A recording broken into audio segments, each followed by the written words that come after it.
Hi, I'm Bobby Stillwell. And I'm Hannah Shekel. Welcome to SLU-TV News. Hubert Mader, Endowed Chair of Healthcare Ethics, Tobias Winwright, Ph.D., attended the Prospects for a World Free of Nuclear Weapons Symposium as a moral theologian. Scholars, theologians, diplomats, Nobel Prize laureates, and officials from the United Nations and NATO all attended to discuss the ethics of war and peace and the possibility of a nuclear-free world.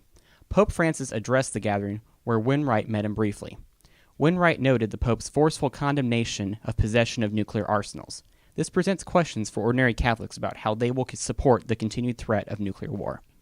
The University Theater will perform the Shakespearean classic, The Merchant of Venice, this weekend. Performances run this Thursday, November 30th, through Sunday, December 3rd, at the Marcel Theater. This late 16th century play tells the story of a merchant in Venice who defaults on his large debt owed to an abusive moneylender. You do not want to miss out on one of Shakespeare's best romantic comedies. The Graduate Student Association is helping SLU students beat the stress of finals week with a string of events on Thursday, December 7th and Friday, December 8th. Relaxation Stations will be set up Thursday from 11 to 3 in the Allied Health Building on the medical campus, where students can make holiday cards, create DIY stress putty, try adult coloring, and much more. A blood drive benefiting Mercy Hospital will take place from 8 to 1 on Friday in BSC Room 251A. Donors will receive a free t-shirt. Also on Friday, Relaxation Stations move to North Campus, where students can make trail mix or play board games, along with wellness information and handouts, with much more. These stations will be set up in BSC Room 253 from 11 to 3. For more information, visit the GSA website at gsa.slu.edu. Christmas has arrived in St. Louis. Join St. Louis University as they host the first annual Christmas on the Quad on December 2nd. This night begins at Mass at St. Francis Xavier College Church at 5:15 p.m.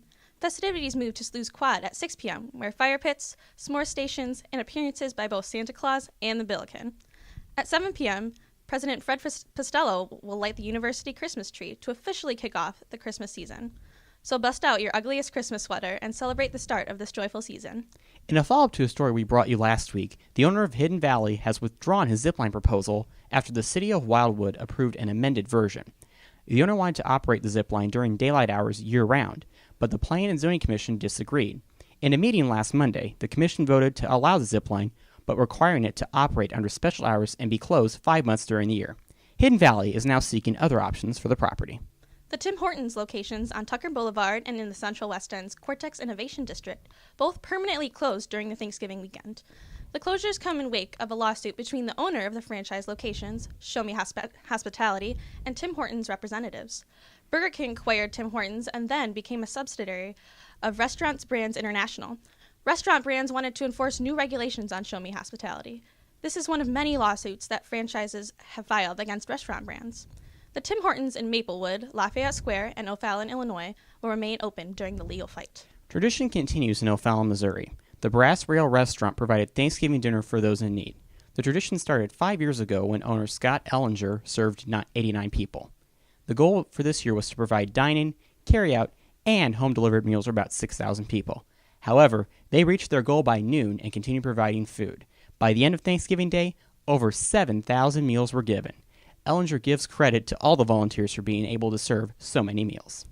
The St. Louis Galleria closed for about 30 minutes during Black Friday as protesters made their way through the mall.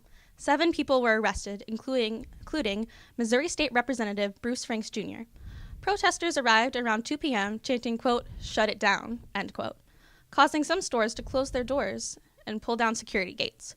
Richmond Heights police ordered the protesters to disperse by 2:25 p.m., or they would start arresting members of the group.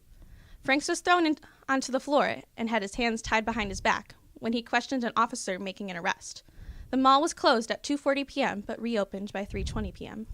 You know, Hannah, I'm really looking forward to that Christmas in the Quad because I can already taste the s'mores and the hot chocolate. I can't wait, but also finals week. We're going to be seeing lots of silly putty. Yeah, lots of silly putty, lots of de-stress events. True, I'm going to need all of those, though. Oh, you better believe it. I'm going to need it, too. All right, looks like that's it for SLU-TV News. Good night.